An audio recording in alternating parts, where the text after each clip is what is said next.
तो चलिए फ्रेंड्स, आज समझते हैं कैंथ्रिस रेमेडी को, जो कि बहुत इंपॉर्टेंट रेमेडी है।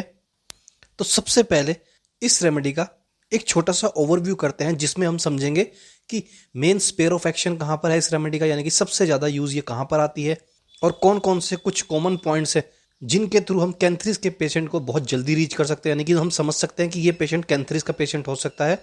उसके बाद चलेंगे इस रेमेडी के की यूजेस पर कि सबसे ज़्यादा यूज ये रेमेडी कहाँ पर आती है, एंड उसके बाद इस रेमेडी के mental symptoms, physical symptoms as well as remedy की मोडेलिटीज़ को भी समझेंगे कि किस चीज़ से उस पेशेंट को एग्रावेशन होता है, यानी कि उसके सिम्टम्स और ज़्यादा एग्रावेट होते हैं, उसकी समस्या बढ़ती है, और किस चीज़ से उसको एमेलियोरेशन होता है। तो एक एक चीज़ को हम डीपली डिस्कस करेंगे। तो चलिए सबसे पहले एक छोटा सा ओवरव्यू करते हैं, एंड ओवरव्यू के अंदर सबसे पहले ये जानते हैं कि ये रेमेडी बनी किस चीज़ से है। तो फ्रेंड्स, ये एक एनिमल किंगडम की रेमेडी है। एक स्पेनिश फ्लाई, इसकी आपको इमेज भी दिख जाएगी, एक स्पेनिश फ्लाई से ये रेमेडी बनी हुई है। अगर हम इसको इंडियन रूप में समझें, इंडिया में वैसे पाए नहीं जाती, बट जैसे बारिशों के बाद कुछ ऐसी अजीब सी फ्लाइज हमारे घर में आ जाती हैं, अक्सर देखने को मिलती है, इस प्रकार की ये स्पेनिश फ्लाई है जो ब्राउन कलर की है। एंड एनिमल किंगडम होने के कारण इसके अंदर बहुत ज़्यादा जेलसी और एक्चुअल बहुत ज़्यादा लेसिवियस थॉट, यानी कि सेक्सुअल एक्सेस इसके अंदर आपको देखने को मिलेगा। अब चलते हैं मेन स्पेयर ऑफ एक्शन की तरफ।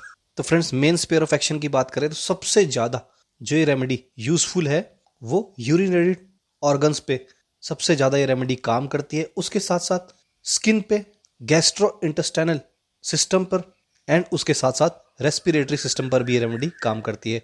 अब बात करते हैं कि सबसे मुख्य पॉइंट क्या है, यानी कि जिससे हमें पता लग जाएगा कि कहीं ना कहीं ये कैंथ्रिस की तरफ पेशेंट जाता है, वो है फ्रेंड्स बर्निंग। किसी भी पार्ट में बर्निंग होगी ना, और कैसी बर्निंग होगी, देखिए ये रेमेडी ना, अगर आपकी स्किन फायर के कांटेक्ट में आकर जल जाती है, उस प्रकार की अगर बर्निंग आपको शरीर के किसी भी प्रकार या किसी भी पार्ट में मिले, तो आप कैंथ्रिस की तरफ जरूर सोच सकते हैं कि कहीं ना कहीं ये कैंथ्रिस का पेशेंट हो सकता है। इतनी ज़्यादा बर्निंग जैसे जल जाती है ना स्किन, तो उसके बाद असहनीय जलन होती है। ऐसी ही बर्निंग आपको हर जगह मिलेगी, और खासकर स्किन पे तो मिलेगी मिलेगी, यानी कि जलने के बाद अगर स्किन जल जाए और उसमें फुल्का, जिसको बोलते हैं ना ब्लिस्टर्स, फुल्का पड़ने से पहले ही अगर आपने कैंथ्रिस की ऑइंटमेंट भी अप्लाई कर दी, तो फ्रेंड्स आपको किसी और दवाई लेने की भी जरूरत नहीं पड़ेगी। इतनी इंपॉर्टेंट ये रेमेडी है। वहीं के वहीं उस जले हुए को, आपकी जो जलन है उसको भी कम करेगी, यानी कि बर्निंग को भी कम करेगी, एज वेल एज वहां पर जो स्किन के अंदर अफेक्ट आना था, उस अफेक्ट को भी ये रेमेडी वहीं के वहीं रोक देगी, और विद इन अ वीक वो पार्ट आपका बिल्कुल ठीक कर देती है। रेमेडी बहुत ही ज़बरदस्त रिजल्ट है। देखिए, होम्योपैथी में 2-3 ही रेमेडी हैं जो स्किन बर्न पर काम आती हैं, उसमें से कैंथ्रिस वन ऑफ दी बेस्ट और इंपॉर्टेंट रेमेडी है। बट सिम्टम यह है कि इतनी जलन पेशेंट को महसूस होनी चाहिए जितनी स्किन जलने के बाद होती है, और वो किसी भी पार्ट में अगर इतनी जलन हो रही है ना, तो कैंथ्रिस की तरफ हम जरूर जाना चाहिए। और ऐसी ही जलन पेशेंट को अपने यूरिनरी ट्रैक में मिलेगी, और इसमें यानी कि जो यूरिनरी ऑर्गन है उसके अंदर जो सबसे इंपॉर्टेंट सिम्टम है फ्रेंड्स, वो ये है कि एक तो कांस्टेंट और उसके साथ साथ फ्रीक्वेंट अर्ज टू यूरिनेट, यानी कि लगातार और बार बार उसको ऐसा लगेगा कि यूरिन करना है। बट यूरिन कैसा आएगा, एक तो यूरिन में बहुत ज़्यादा जलन पाई जाएगी, और यूरिन ड्रिबलिंग इन ड्रॉप्स, यानी कि यूरिन खुल के नहीं आएगा। यूरिन पेशेंट का बूंद बूंद में आता रहेगा, और वो बूंद बूंद उसको जलन पैदा करती रहेगी। और भले ही वो उसका यूरिनरी ब्लैडर एम्प्टी हो जाए, यानी कि खाली हो जाए, यूरिनेशन कंप्लीट हो जाए, तब भी उसको ऐसा लगता रहेगा कि मुझे यूरिन जाना है, मुझे यूरिन जाना है। तो वो बहुत देर तक वेट करता रहेगा यूरिनेशन करने के बाद भी। ये कुछ इस रेमेडी के सबसे मुख्य सिम्टम है दोस्तों, जिनको अगर आपने पकड़ लिया और पेशेंट आपको बताएगा, बिल्कुल एज इट इज बताएगा कि पेशाब बूंद बूंद में आ रहा है, मुझे ऐसा लगता है कि बार बार जाना है, बहुत ज़्यादा जलन है, बट जैसे मैं यूरिनेशन के लिए जाता हूँ यूरिन बहुत कम आ रहा है, एंड करने के बाद भी ऐसा लगता है कि और आएगा और आएगा, तो मुझे बहुत देर वेट करना पड़ता है यूरिनेशन के लिए, यानी कि यूरिनेशन करने के बाद भी। तो ये कुछ यूरिनरी ऑर्गन के अंदर इसके मुख्य सिम्टम है। इनको अगर आपने पकड़ लिया, 100% दोस्तों एक सिंगल डोज उस पेशेंट के अंदर काम कर जाएगी। बट कहीं ना कहीं एनिमल किंगडम का पेशेंट होना ही होना चाहिए, तब ये रेमेडी जादू की तरह काम करती है। जैसे बोलते हैं ना मैजिक होम्योपैथी, वो आपको इस रेमेडी के द्वारा देखने को मिल जाएगा। अगर वो एनिमल किंगडम का पेशेंट है, उसको इतनी जलन हो रही है जितनी स्किन जलने के बाद होती है, और वो शरीर के किसी भी पार्ट में हो दोस्तों, खासकर यूरिनरी ट्रैक में हो, तो 100% ये रेमेडी काम करके देती है। चलिए अब इस रेमेडी के की यूजेस को समझते हैं। तो सबसे पहला की यूजेस आया दोस्तों ब्लिस्टर्स, यानी कि फुल के पड़ जाना, छाले पड़ जाना। और कैसे ब्लिस्टर्स पड़ेंगे? जैसा स्किन जलने के बाद ब्लिस्टर्स पड़ते हैं, ऐसे अगर आपको स्किन में ब्लिस्टर्स दिखें, भले स्किन बर्न ना हुई हो और उसमें बहुत ज़्यादा जलन महसूस होती हो, तब भी आप इस रेमेडी की तरफ जा सकते हैं। सेकंड पॉइंट आ गया बर्न एंड स्कार्स। तो ये तो हमने पूरा क्लियर कर ही लिया दोस्तों। स्किन अगर बर्न हो जाए और आपको, यानी कि आपने कैंथ्रिस की ऑइंटमेंट तुरंत लगा दी उस पार्ट पर जो पार्ट अफेक्ट हुआ है, जो पार्ट बर्न हुआ है, तो बहुत जल्दी पेशेंट को रिलीफ मिल जाता है, उसको ब्लिस्टर्स भी पैदा नहीं होते और उसकी स्किन वहाँ से अफेक्ट भी नहीं होती। और स्कार्स का मतलब है दोस्तों कि अगर बहुत ही ज़्यादा गर्म तेल है या कोई बहुत ही ज़्यादा गर्म इक्विपमेंट है वो बॉडी से टच हो गया, तब भी ये रेमेडी उसी प्रकार से काम आएगी। उसके साथ साथ थर्ड पॉइंट में बात की है दोस्तों एक्सेसिव लिबिडो। एक्सेसिव लिबिडो का मतलब बहुत ज़्यादा सेक्सुअल एक्सेस डिज़ायर। वो इसलिए क्योंकि वो एनिमल किंगडम का पेशेंट है। देखिए होम्योपैथी में जो बिल्कुल होम्योपैथी से कोई भी कनेक्शन नहीं रखते दोस्तों, उनके लिए भी बता दूं कि होम्योपैथी को रेमेडी के अकॉर्डिंग 3 अलग अलग किंगडम्स में डिवाइड किया गया है, mineral kingdom, plant kingdom and animal kingdom. अगर हम इसको सबसे ईजी लैंग्वेज में समझें कि एक बच्चा भी इस चीज़ को अगर समझ ले, तो मिनरल सबसे पहले समझते हैं प्लांट किंगडम। प्लांट किंगडम क्या होता है? देखिए, यानी कि प्लांट किस चीज़ से अफेक्ट होते हैं। प्लांट किंगडम वाले पेशेंट को लगेगा, और वो अफेक्ट किस चीज़ से होगा? एक्सटर्नल सोर्स से। कैसे? यानी कि प्लांट को कौन अफेक्ट करता है? नेचर अफेक्ट करती है दोस्तों उसको। बहुत ज़्यादा गर्मी में कुछ प्लांट खत्म हो जाते हैं, या कुछ प्लांट उगते ही बहुत ज़्यादा गर्मी में है, कुछ मानसून में बहुत हरे हो जाते हैं, कुछ सर्दियों में खराब हो जाएंगे। तो उसको अफेक्ट क्या कर रहा है? उसको नेचर अफेक्ट कर रहा है। तो ऐसे ही प्लांट किंगडम के जो पेशेंट होंगे उनको नेचर बहुत अफेक्ट करता होगा। जरा सी ठंडी से उनको सर्दी लग जाती है, जुकाम हो जाता है या बुखार हो जाएगा, या फिर बहुत ज़्यादा गर्मी में उनको सर दर्द हो जाएगा, इरिटेट हो जाएंगे, पाल्पिटेशन स्टार्ट हो जाएगी, यानी कि घबराहट स्टार्ट हो जाएगी। और वो बहुत ज़्यादा सेंसिटिव होते हैं, क्योंकि प्लांट क्या होता है? बहुत ज़्यादा सेंसिटिव होता है किसी भी चीज़ से। आपने देखा होगा कि पत्ते रात के समय एकदम श्रिंक हो जाते हैं, या फिर फूल अपने आप को सुकोड़ लेता है और सुबह फिर खिल जाता है। एंड ऐसे ही कुछ प्लांट बहुत ही ज़्यादा सेंसिटिव होते हैं दोस्तों, कि अगर जो इंडोर प्लांट है अगर उनको धूप में रख दिया तो विद इन अ डे वो खराब हो जाते हैं। तो यही सेंसिटिविटी पेशेंट के अंदर भी दिखनी चाहिए। उसके बाद मिनरल किंगडम। मिनरल क्या है? मिनरल को स्टेबिलिटी चाहिए। देखिए मिनरल को क्या करना होता है? मिनरल्स की एक ही चीज़ है कि उसको ना स्टेबल होना है। स्टेबल के लिए वो अपने एटम्स को, अपने मॉलिक्यूल्स को एक्सचेंज करता रहेगा और अपनी स्टेबिलिटी मेंटेन रखेगा। एक दायरे में रहना चाहता है हर मिनरल, और उसको अपनी स्टेबिलिटी चाहिए। यही उसका मेन नेचर है। इसी प्रकार का नेचर आपको मिनरल किंगडम के पेशेंट में भी देखने को मिलेगा। उसको क्या चाहिए? लाइफ में स्टेबिलिटी चाहिए। उसको इधर उधर के काम से कोई मतलब नहीं, उसको अपनी जीवन शैली को और बेहतर बनाना है, उसी चीज़ को उसको और स्टेबल बनाना है। तो उसी चक्कर में वो लगा रहेगा। यानी कि मिनरल किंगडम की जो मेन थीम है वो ये है कि मेरे अंदर ही शायद कोई कमी है, इसलिए मैं बार बार अफेक्ट हो रहा हूँ। उसके अंदर यही रहेगा। तो पेशेंट आपको बताएगा कि शायद मेरे अंदर ही कोई कमी है, इसलिए मेरा पेट ठीक नहीं होता, या मेरे अंदर ही कोई कमी है, इसलिए मैं चीज़ों को जल्दी समझ नहीं पाता। तो मिनरल किंगडम क्या है? उसके अंदर, यानी कि अगर वो किसी भी कारण अपनी स्टेबिलिटी नहीं बना पा रहा है, तो उसे ऐसा लगता है कि मेरे अंदर ही शायद कमी है, इसलिए मैं स्टेबल नहीं हो पा रहा हूँ, मेरी बॉडी स्टेबल नहीं हो पा रही। तो यही मेन थीम है मिनरल किंगडम की। और एनिमल किंगडम की मेन थीम क्या है? दूसरा, यानी कि दूसरे ने मुझे अफेक्ट किया है। बहुत आपको मिलेंगे इंसान कि उसने मेरा घर बर्बाद कर दिया, उसने मुझे खराब कर दिया, उसने मेरी शरीर खराब कर दिया, उसने मेरा सब कुछ बर्बाद कर दिया। तो कौन आ रहा है? दूसरा। यानी कि वो दूसरे से बहुत जलते हैं। उनके पूरे जो दिमाग रहेगा या पूरे जीवन शैली रहेगी वो दूसरों के लिए चलती रहेगी। यानी कि उसने ऐसा कर दिया तो मैं ऐसा करूंगा, मुझे उससे आगे निकलना है। और उस चीज़ के कारण वो बहुत ज़्यादा जेलस हो जाते हैं, इरिटेट हो जाते हैं, और शक भी उनके अंदर पैदा हो जाता है, as well as sexual desire. देखिए एनिमल किंगडम कैसे है? यानी कि अगर हम डॉग्स का भी एग्जांपल लें तो उनको क्या चाहिए? अट्रैक्टिवनेस, अच्छे कपड़े पहनते हुए दिखेंगे आपको। उसके साथ साथ जेलस, मेरे खिलाफ कुछ ना हो जाए, मेरे खिलाफ कोई शब्द ना आ जाए।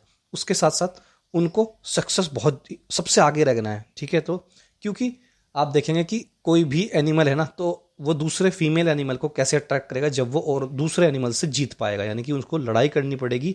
तो यही उसकी मेन थीम रहती है कि अगर मैं इनसे आगे ना रहा तो मैं पीछे रह जाऊंगा। तो कहीं ना कहीं वो औरों से चिढ़ेगा, उनसे आगे रहने की कोशिश करेगा, उनको अपने आप से कंपेयर करेगा। और सेक्सुअल एक्सेस तो हर एनिमल के अंदर रहता है। तो ये चीज़ आपको एनिमल किंगडम के अंदर मिलेगी। तो आशा करता हूँ तीनों किंगडम्स आपको एक सिंपल लैंग्वेज में, मतलब इतना सिंपल नहीं है बट एक सिंपल लैंग्वेज में अगर समझाने की कोशिश करें, तो ये तीनों थीम्स हैं जो मिनरल किंगडम, प्लांट किंगडम और एनिमल किंगडम के अंदर आपको दिखती है। तो आज हम कैंथ्रिस रेमेडी को पढ़ रहे हैं, तो इसके अंदर आपको एनिमल किंगडम की कहीं ना कहीं थीम देखने को मिलेगी। तो उसी का पॉइंट है थर्ड पॉइंट जो कि है हमारा एक्सेस लिबिडो, यानी कि इस पेशेंट के अंदर सेक्सुअल डिजायर आपको ज़्यादा मिलेगी as compared to normal peoples. अब आ गया फ्रेंड्स इसका फोर्थ पॉइंट जो कि है गैस्ट्राइटिस, डायरिया एंड डायसेंट्री। तो देखिए ये रेमेडी ना गैस्ट्रो इंटेस्टाइनल पूरे सिस्टम पर बहुत अच्छे से काम करती है। उसके अंदर पेशेंट को ना एक कोलिक पेन मिलेगा एब्डोमेन के अंदर, उसके साथ साथ पेशेंट को डायरिया मिलेगा। डायरिया में भी यही कंडीशन रहेगी दोस्तों, sudden urge to pass stool, उसको हमेशा से लगता रहेगा कि मुझे जाना है, मुझे जाना है, यानी कि स्टूल पास करने के लिए एकदम उसको भागना पड़ेगा। जैसे कि अंदर आपको एलोए के अंदर भी मिलता है। एलोए भी इस चीज के लिए बहुत इंपॉर्टेंट और बहुत फेमस रेमेडी है दोस्तों। उसमें भी ऐसे रहता है कि sudden urge to pass stool, और उसके साथ साथ एक क्रैम्पिंग और एक बर्निंग, यानी कि बर्निंग तो हर पार्ट में कैंथरिस के दिखनी है, तो ये बर्निंग पेन रहेगा एब्डोमेन के अंदर जैसे ही उसको स्टूल पास करने की अर्ज होगी। और उसके अंदर उसको डायसेंट्री भी हो सकती है दोस्तों। डायसेंट्री में क्या पाया जाएगा, डायसेंट्री में ब्लड भी आ सकता है स्टूल में, और स्टूल कैसी मिलेगी, व्हाइट और म्यूकस जेली मिलेगी स्टूल के अंदर। व्हाइट स्टूल की बहुत कम रेमेडीज है। तो इस कैंथरिस रेमेडी के अंदर अगर आपको एक पेशेंट मिल रहा है जिसको डायरिया है और उसके साथ साथ उसको व्हाइट स्टूल पास हो रहा है और उसमें म्यूकस लाइक डिस्चार्ज भी आ रहा है स्टूल के दौरान, और उसको बहुत ज़्यादा कॉलिक पेन है जब उसको अर्ज होती है स्टूल पास करने के लिए, और उसके साथ साथ पेट में एक जलन जैसी पेशेंट बताएगा, तो कहीं ना कहीं आप कैंथरिस रेमेडी की तरफ जा सकते हैं। उसके बाद फ्रेंड्स नेक्स्ट पॉइंट में बताया इंसेक्ट्स बाइट और स्टिंग। तो ये रेमेडी बहुत अच्छे से काम करती है। अगर आपको कोई कीड़ा या फिर कोई भी प्रकार की, मान लीजिए किसी मक्खी ने या कीड़े ने काट लिया और उसको यानी कि स्टिंग का मतलब है आपको डंक मार दिया, उसमें अगर आपको बहुत ज़्यादा बर्निंग पेन है, कैसा बर्निंग पेन है, जैसे स्किन जलने के बाद होता है, तो कैंथरिस बहुत अच्छे से उसका रिजल्ट दिखाती है। यानी कि 1-2 घंटे में ही वो जलन भी खत्म कर देगी, वो बर्निंग पेन भी खत्म कर देगी, एज वेल एज जहां पर स्टिंग या बाइट उस इंसेक्ट ने आपको की होगी उसका घाव भी एकदम सही कर देगी। उसके बाद इरिटेबल बाउल सिंड्रोम। तो फ्रेंड्स पेट के लिए, जैसे कि मैंने आपको बताया, बड़ी मुख्य रेमेडी है। इरिटेबल बाउल सिंड्रोम को हम बहुत डीपली अभी डिस्कस करेंगे क्योंकि थोड़ा सा बड़ा है, थोड़ा सा और समझने की कोशिश करनी है हमें इसमें। तो इसे अभी जब हम इसके कैंथरिस के मेन पार्ट पर चलेंगे तब हम इसको और डीपली समझेंगे। उसके साथ साथ सीवियर साइसिस्टिस। साइसिस्टिस क्या होता है दोस्तों, यूरिनरी ट्रैक के अंदर इन्फेक्शन आ जाता है। आपके जो यूरिनरी ब्लैडर है जहां पर यूरिन ठहरता है उसमें इन्फेक्शन होने के कारण आपको बर्निंग रहेगी यूरिनेशन के दौरान, जो कि कैंथरिस का मुख्य सिम्टम है दोस्तों। और इस इन्फेक्शन होने के कारण आपको यूरिन पास करने में बहुत ज़्यादा समस्या आएगी, ठीक है। उसके साथ साथ आपके यूरेथ्रा में इन्फ्लामेशन भी आ सकती है, और यही इन्फेक्शन आपको, अगर ये इन्फेक्शन लंबे समय तक बना रहता है तो यही आपके इन्फेक्शन किडनी में भी जा सकता है। तो पेशेंट को यानी कि जलन कहाँ तक महसूस होगी, यूरिनरी ब्लडर से लेकर पूरे यूरेथ्रा में जलन महसूस होगी अगर उसको साइसिस्टिस भी है। और उसके साथ साथ अल्सरेटिव कोलाइटिस, यानी कि आंतों के अंदर अगर अल्सर है तो भी रेमेडी बहुत अच्छे से काम करती है। सिम्टम क्या रहेगा, उसको जलन रहेगी आंतों के अंदर, यानी कि पेट के अंदर पेशेंट बार बार जलन जैसा बर्निंग पेन बताता रहेगा। तो कैंथरिस अगर आपको लगता है ना पेशेंट कहीं ना कहीं कैंथरिस का है तो उसमें बर्निंग मिलेगी ही मिलेगी। देखिए दोस्तों 3 से 4 रेमेडीज ऐसी हैं जिसमें अगर बर्निंग बहुत ज़्यादा है ना तो कहीं ना कहीं आप उन रेमेडीज की तरफ जा सकते हो। सबसे पहली सल्फर है। सल्फर बर्निंग के लिए बनी हुई है, बर्निंग सल्फर के लिए बनी हुई है, ऐसा किताबों में लिखा गया है। उसके बाद आर्सल्ब है, यार की आर्सेनिकम अल्ब बर्निंग के लिए काम आती है। उसके बाद फॉस्फोरस भी कहीं ना कहीं बर्निंग की तरफ जाती है। बट उनके बाद कैंथरिस भी कहीं ना कहीं बर्निंग की तरफ आती है, और कैंथरिस को कहीं ना कहीं हम अपनी प्रैक्टिस में अवॉइड कर देते हैं। जब भी हम बर्निंग या हीट सुनते हैं तो हम डायरेक्ट सल्फर की तरफ चले जाते हैं, बट ऐसा नहीं करना चाहिए। केस टेकिंग सबसे इंपॉर्टेंट है एक होम्योपैथ के लिए। केस टेकिंग जितनी अच्छी आप करेंगे उतनी आपको चीज़ें क्लियर होंगी। एंड अगर आपने कैंथरिस के पेशेंट की केस टेकिंग की तो आपको लगेगा एनिमल किंगडम की तरफ कहीं ना कहीं पेशेंट जा रहा है, बर्निंग हर पार्ट में उसके दिख रही है, ठीक है। As well as urinary tract उसका कहीं ना कहीं अफेक्ट रहेगा ही रहेगा। तो ये 3 पार्ट भी अगर आपने पकड़ लिए तो आप कहीं ना कहीं कैंथरिस की तरफ जा सकते हैं और उसके अनदर सिम्टम्स को उससे मैच कर सकते हैं। तो चलिए अब इस रेमेडी को थोड़ा सा और डीपली समझते हैं और एक एक पार्ट को अब पढ़ते हैं। तो फ्रेंड्स इसके अंदर सबसे पहले समझते हैं की सिम्टम्स को। देखिए जो मुख्य सिम्टम है जो पेशेंट के अंदर आपको मिलेंगे ही मिलेंगे, सबसे पहला सिम्टम वही आया है दोस्तों, burning and cutting pain. Body के किसी भी पार्ट में बर्निंग यानी कि जलन जैसा या फिर कटिंग पेन जैसी कुछ काट रहा है ऐसा दर्द मिले तो कहीं ना कहीं आप कैंथरिस की तरफ जा सकते हैं। उसके बाद में एक मुख्य पॉइंट आया है urine that passes in drops. बूंद बूंद में यूरिन पास होगा जिसकी चर्चा हम कर चुके हैं। पेशेंट को जलन रहेगी एज वेल एज उसको यूरिनेशन करने में बहुत समस्या आएगी और उसे ऐसा लगेगा कि बहुत ज़्यादा पेशाब आ रहा है, बट पेशाब कैसा आएगा, बूंद बूंद में पेशाब आता रहेगा और एक एक बूंद में जलन महसूस होगी। नेक्स्ट पॉइंट में बात की है very high libido with urinary problems. तो ये बात भी हम कर चुके हैं कि बहुत ज़्यादा लिबिडो रहेगी, लिबिडो का मतलब एक्सेसिव सेक्सुअल डिजायर रहेगी, और उसके साथ साथ यूरिनरी प्रॉब्लम्स रहेंगी जिसकी हम चर्चा कर चुके हैं। एनिमल किंगडम का पेशेंट है तो नेक्स्ट पॉइंट भी उससे रिलेटेड ही आया है दोस्तों, वायलेंट बिहेवियर। बड़ा गुस्सा रहेगा इस पेशेंट के अंदर, एकदम से भड़क जाएगा। ऐसी ही ये फ्लाई है जिसकी आपको इमेज भी दिख रही होगी, अगर आप इसको हल्का सा भी टच कर देंगे ना तो एकदम आपको ये काटने को दौड़ेगी। तो इसी प्रकार का मेंटल सिम्टम्स यानी कि पेशेंट के अंदर आपको दिखने को मिलेंगे। और हाँ, जो मैं आपको बताना भूल गया दोस्तों, वो ये है कि person feel worse for coffee. Coffee इसके लिए जहर का काम करती है इस पेशेंट के लिए। अगर आपके पास पेशेंट आए कि सर जब से मैंने कॉफ़ी पी है ना मेरा बुरा हाल हो गया है, तो कहीं ना कहीं आप अपने माइंड में कैंथरिस की तरफ जरूर सोचना, क्योंकि इस पेशेंट को वर्स बहुत ज़्यादा बुरा हाल हो जाता है कॉफ़ी पीने के बाद। ना कि सिर्फ यूरिनरी ट्रैक के अंदर यानी कि पेट भी खराब हो जाएगा, पेशाब में जलन स्टार्ट हो जाएगी, माइंड और ज़्यादा इरिटेट हो जाएगा, बेचैनी स्टार्ट हो जाएगी। इतना ज़्यादा परेशान कॉफ़ी इसको कर देती है, ठंडा पानी इसको ऐसा कर देता है।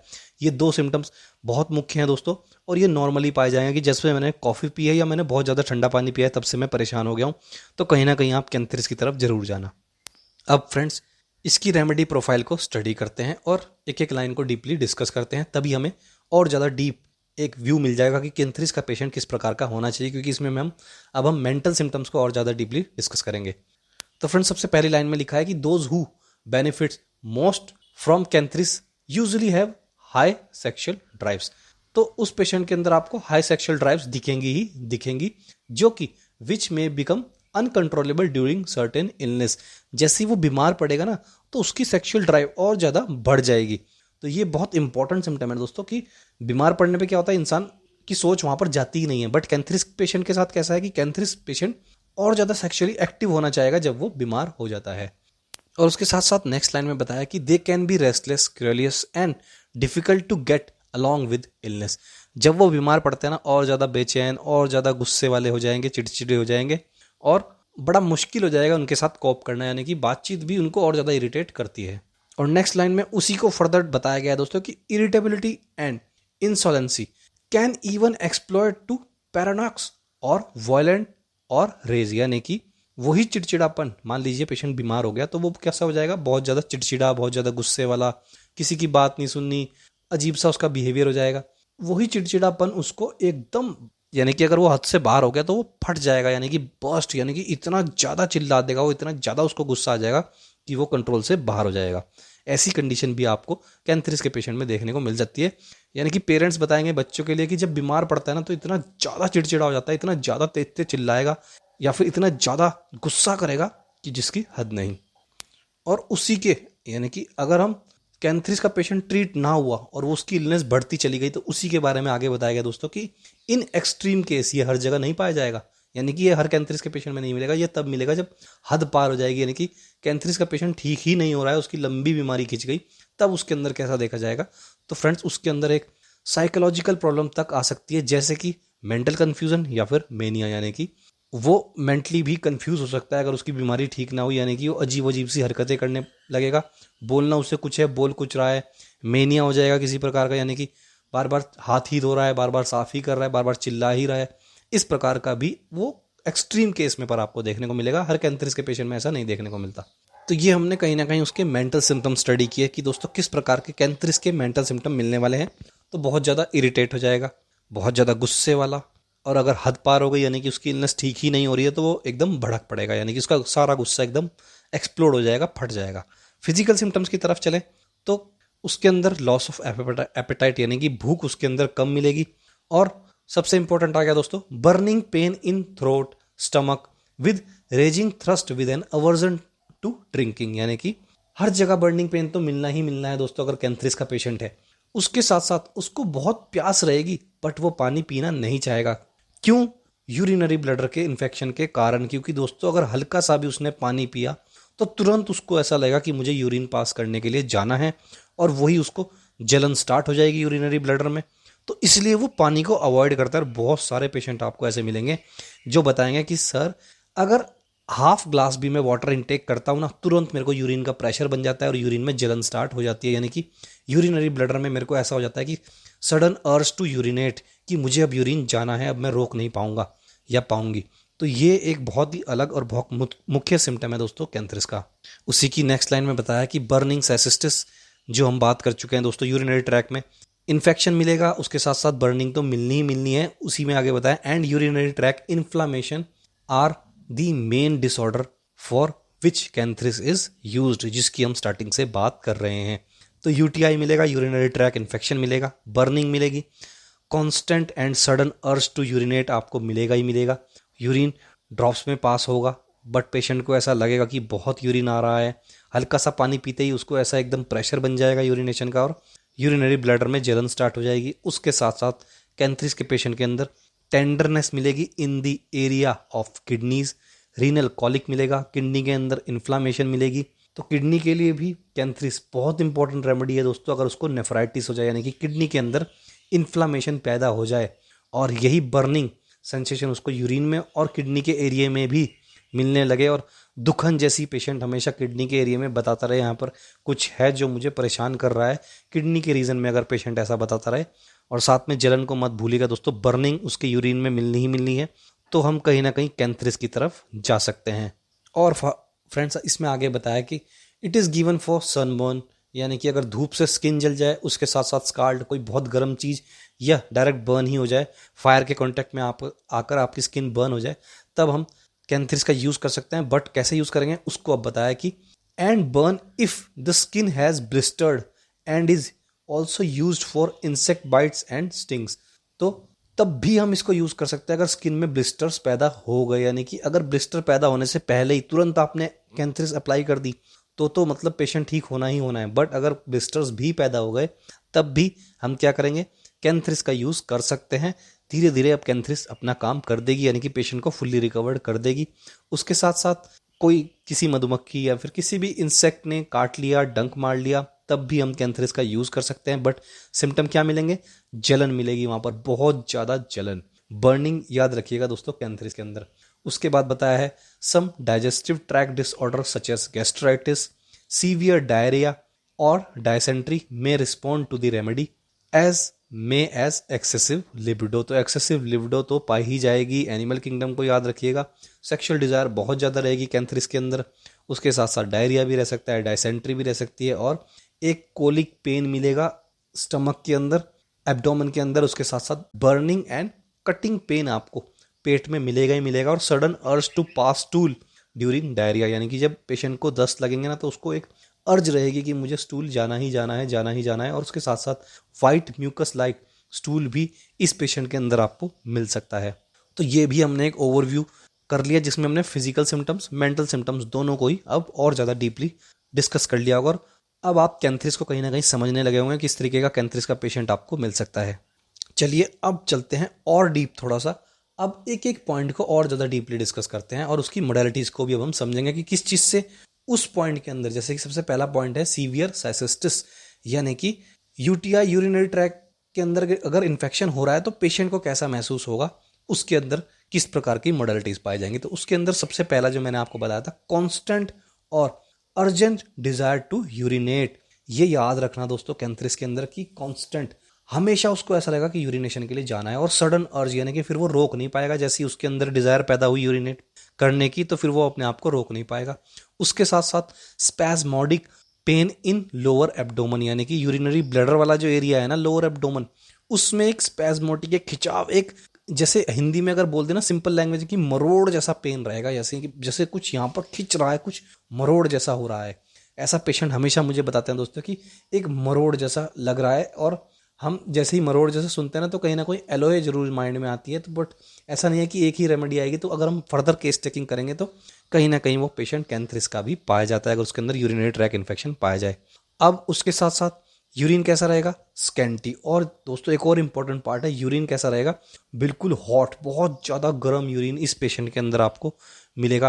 पेशेंट आपको खुद ही बता देगा कि यूरिन जो है वो बहुत ज़्यादा गर्म आ रहा है, इतना ज़्यादा गर्म कभी यूरिन मेरा नहीं आता था। और यूरिन में आपको ब्लड भी मिल सकता है। यूरिन कैसा होगा, ड्रॉप बाय ड्रॉप पास होगा, विद वॉयलेंट बर्निंग और cutting pain in the bladder and urethra. Urethra के अंदर, यूरेथ्रा क्या होता है दोस्तों, अगर सिंपल लैंग्वेज में बात करें तो यूरिनरी ब्लडर से जो पाइप हमारे पेनिस या वजाइना की तरफ जाती है, जहां से हमारा यूरिन बाहर निकलता है, उस पाइप के थ्रू ही यूरिन बाहर आता है यूरिनरी ब्लडर से, उसे ही बोलते हैं दोस्तों यूरेथ्रा। यूरेटर वो पाइप है जो किडनी से यूरिनरी ब्लडर में जाती है, और यूरेथ्रा वो पाइप है, अगर सबसे सिंपल लैंग्वेज में बात करें, जो यूरिनरी ब्लडर से यूरिन को बाहर निकालती है पेनिस या वजाइना की रास्ते से। तो इसमें आपको बर्निंग और कटिंग पेन मिलेगा। और इस पे एक और इम्पोर्टेंट बात बताइए कि after urination there is a sensation that bladder is not actually empty. जो हमने स्टार्टिंग में बात की थी कि यूरिन पास करने के बाद भी उसको ऐसा लगेगा कि अभी और यूरिन आना है और यूरिन आना है, तो उसको वेट करना पड़ता है, पेशेंट को काफ़ी देर बैठना पड़ता है यूरिनेशन के लिए, बट वो यूरिन ड्रॉप में आता रहेगा थोड़ा थोड़ा, क्योंकि उसको इन्फेक्शन बहुत ज़्यादा है। और ऐसा इसलिए भी है क्योंकि जो यूरिनरी ब्लडर है ना, उसकी मसल टोन कहीं ना कहीं कमज़ोर पड़ जाती हैं, जिसमें इस लाइन में बताया है which result in A loss of muscle tone in the bladder. जो यूरिनरी ब्लडर है उसकी मसल टोन के अंदर कहीं ना कहीं मसल्स जो है कमज़ोर हो जाती है, मसल टोन उस तरीके से यूरिन को होल्ड नहीं कर पाती, इसीलिए सडन अर्ज रहती है टू पास यूरिन, और यूरिन ड्रॉप में आता रहता है। और उसके साथ साथ अंत में ये भी बताया कि inflammation of the genital area में ओवरली स्टिमुलेट द लिबिडो। अगर जेनिटल एरिया के अंदर इन्फ्लामेशन आ गई तो उसकी लिबिडो और ज़्यादा बढ़ जाएगी, यानी कि सेक्सुअल डिज़ायर और ज़्यादा बढ़ जाएगी। अब बात करते हैं कि किस चीज़ से यूरिनरी ट्रैक के अंदर उसको सिम्टम एग्रावेट होते हैं, किससे आराम मिलेगा। तो आराम किस चीज़ से मिलेगा, सिम्टम बेटर होते हैं फॉर वार्म, गर्म चीज़ से, और रात के समय जब वो रेस्ट पोजिशन में होगा। वर्स कब होंगे, वर्स कब होंगे friends, before, during, after urination, urine pass करने से पहले, यूरिन पास करने के दौरान और बाद में। और सबसे इंपॉर्टेंट आ गया for coffee and for cold drink. Coffee और कोल्ड ड्रिंक उसका बुरा हाल कर देगी अगर उसको यूरिनरी ट्रैक इन्फेक्शन पहले से है। अब बात करते हैं सेकंड पॉइंट की, जो कि है बर्न एंड स्कार्स। बर्न में आपको पता ही लग गया दोस्तों, हर प्रकार के बर्न में ये काम आती है, भले ही सन बर्न हो, भले ही सिंपल फायर से बर्न हो, या स्कार्ड यानी कोई हॉट लिक्विड आपकी स्किन पर गिर गया, उसके साथ साथ स्किन में अगर ब्लिस्टर्स या छाले पड़ गए तब भी ये रेमेडी काम आएगी। और सिम्टम में आराम कब मिलेगा, कोल्ड कंप्रेशन, जब एक ठंडी चीज़ से हम उस एरिया को, जो एरिया अफेक्ट है उसको ढक लेंगे या कंप्रेस कर लेंगे। और सिम्टम वर्स कब होंगे, बर्निंग के केस में सिम्टम वर्स गर्म से और छूने से हो जाएंगे।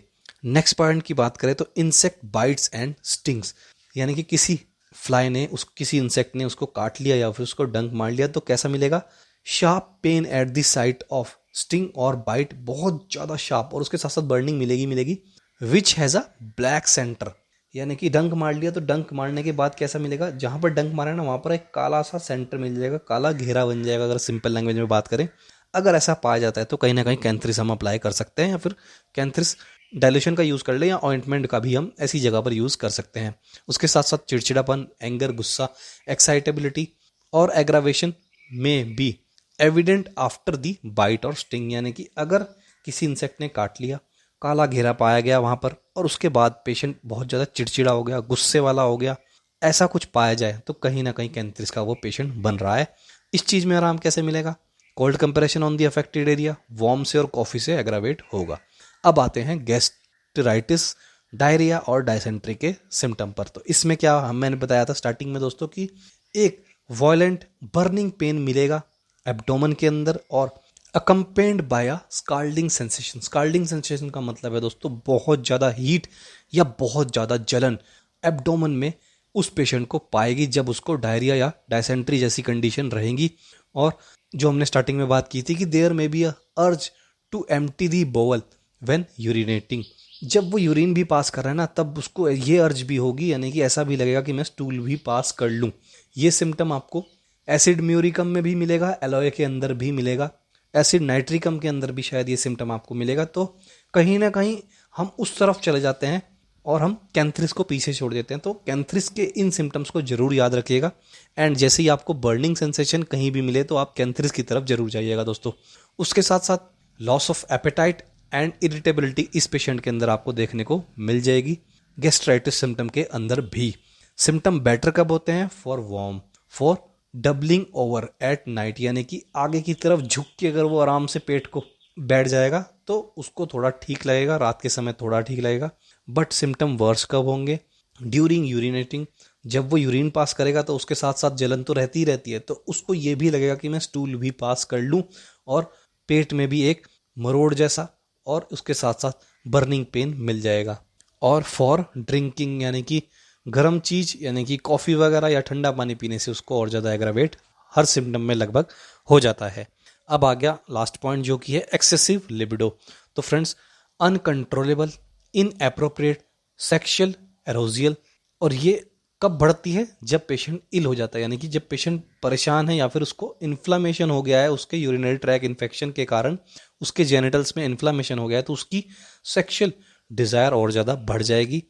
सेक्सुअल फैंटेसीज में strong enough to disturb sleep, और वही चीज़ उसको नींद भी उसकी डिस्टर्ब करती रहती है, उसको सेक्सुअल फैंटेसीज रहती हैं बहुत ज़्यादा जब वो बीमार पड़ता है या फिर उसको यूरिनरी ट्रैक के अंदर इन्फ्लामेशन या इन्फेक्शन चल रहा है, तो उसको और ज़्यादा डिज़ायर बढ़ जाएगी और उसकी सारी रात इसी चीज़ में यानी कि पूरा इसी दुनिया में वो घूमता रहेगा रात भर। इसके अंदर सिम्टम वर्स कब हो रहे हैं और सिम्टम बेटर कब हो रहे हैं? तो फ्रेंड्स, सिम्टम बेटर हो रहे हैं for warm, for rest, for rubbing the genitals. अपने जेनिटल्स को जब पेशेंट रब करेगा ना, उसको थोड़ा फील अच्छा होगा। क्यों? क्योंकि बहुत ज़्यादा डिज़ायर उसके अंदर बढ़ जाती है, तो कहीं ना कहीं वो मजबूर हो जाता है ऐसा काम करने के लिए। और सिम्टम वर्स कब होते हैं? During urination, during sexual intercourse. अगर वो सेक्सुअल डिज़ायर को कन्वर्ट करता है इंटरकोर्स करने के लिए, तो उसके सिम्टम आराम नहीं मिलेगा उसको और ज़्यादा सिम्टम वर्स हो जाएंगे। और ऐसा क्यों होता है? क्योंकि कहीं ना कहीं इन्फ्लामेशन आ जाता है यूरेथ्रा के अंदर, तो पेनिस भी कहीं ना कहीं अफेक्ट हो जाएगा या फिर वजाइना भी कहीं ना कहीं अफेक्ट हो जाती है, तो इसलिए उसके सिम्टम और ज़्यादा वर्स हो जाएंगे अगर उसने सेक्सुअल इंटरकोर्स कर लिया। तो फ्रेंड्स, ये थी पूरी कैंथ्रिस रेमेडी। ऐसा नहीं है कि यही सब कुछ है कैंथ्रिस के बारे में, कैंथ्रिस और बहुत बड़ी रेमेडी है। ये एक छोटा सा हम मान सकते हैं कि ओवरव्यू है, जिससे हम समझ सकते हैं कि कैंथ्रिस का पेशेंट किस प्रकार का आपको मिलने वाला है, किस तरीके से उसके मेंटल सिम्टम्स रहेंगे, फिजिकल सिम्टम्स रहेंगे, किस चीज़ से उसको एग्रावेट होता है। तो कॉफ़ी और कोल्ड ड्रिंक उसको और ज़्यादा परेशान कर देगी और बर्निंग पेन हर जगह मिलेगा, और कॉन्स्टेंट और sudden urge to pass stool और टू पास यूरिन, ये आपको मिलेगा ही मिलेगा। कुछ मुख्य पॉइंट उसके साथ साथ एक्सेसिव सेक्सुअल डिज़ायर इसके अंदर आपको मिलती ही मिलती है। तो ऐसा नहीं है कि अगर ये सब मिला तो कैंथ्रिस का ही पेशेंट है, कन्फर्म हो गया, नहीं। हमें और यानी कि डीप केस टेकिंग करनी पड़ेगी और समझना पड़ेगा कि कैंथ्रिस का पेशेंट है या नहीं है।